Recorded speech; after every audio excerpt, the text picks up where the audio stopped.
ایک دوسرے کو عزت دو، برداشت کرو۔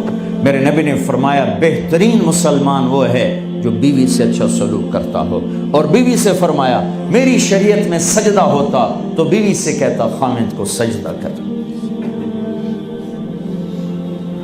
بہترین صدقہ اولاد کی تربیت ہے۔ پورا گھر میرے نبی نے نقشہ، ہر ایک کی قیمت بتائی۔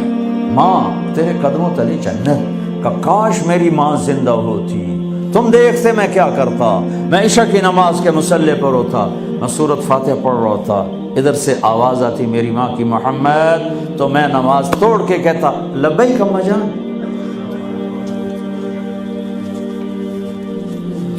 باپ کا تیرے جنت کا دروازہ ہے، باپ تیری جنت کا دروازہ ہے، کھولنا توڑنا نہیں، کھولنا توڑنا نہیں،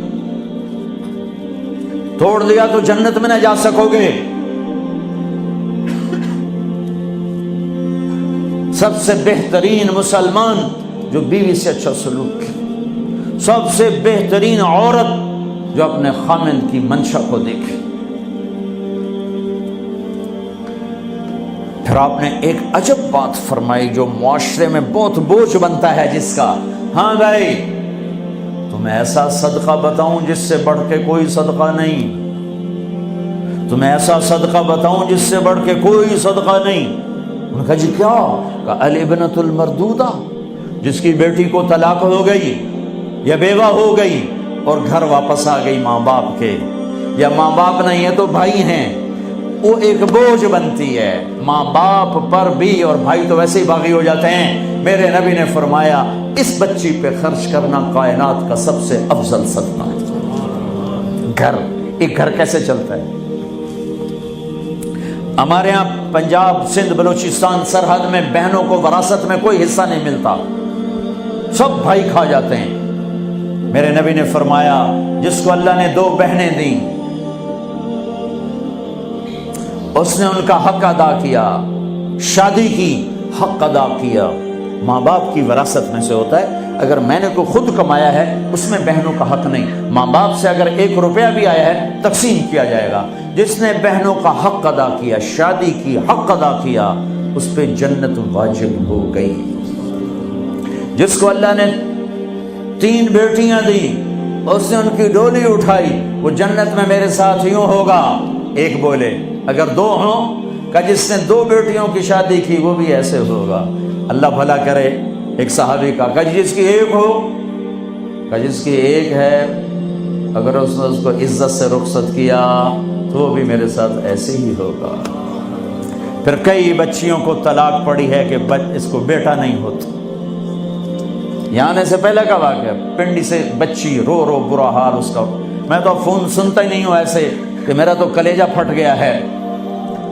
ہے کہنے لگی کہ سسرال نے کہا تھا بیٹی ہوئی تو طلاق دے دیں۔ میں نے کہا اس میں میرا کیا قصور ہے، اور بیٹی ہی ہوئی اور مجھے طلاق پڑ گئی اور میں گھر آ گئی 22 سال کی عمر میں۔ بیٹی دینے والا اللہ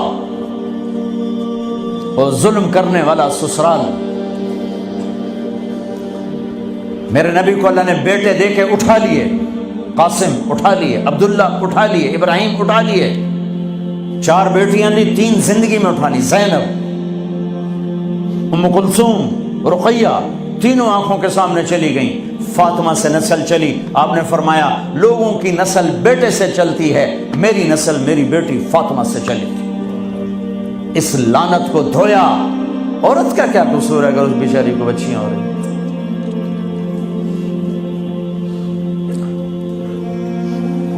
جس نے اپنی بہنوں کو حق ادا کیا، جس نے بیٹیوں کو ڈولے میں بٹھایا، ان کا حق ادا کیا، کہ جنت میں یوں ہو جائے گا۔ بہنوں کو دینا اتنا ضروری ہے، حرام ہو جاتی ہے روٹی۔ میں نے مولانا جمشید صاحب میرے استاد ہیں، میں نے ان سے تفسیر پڑھی۔ میں ایک دن شہد کی بوتل لے کر گیا، پرانی بات ہے 76-77۔ میں نے کہا حضرت یہ ہدیہ ہے۔ فرمایا کہاں سے لائے ہو؟ میں نے کہا میرے اپنے باپ کا ہے۔ فرمایا تیرے باپ نے اپنی بہنوں کو، تیرے باپ نے اپنی بہن یعنی میری پھوپھیوں کو، تیرے باپ نے اپنی بہنوں کو زمین میں سے حصہ دیا تھا؟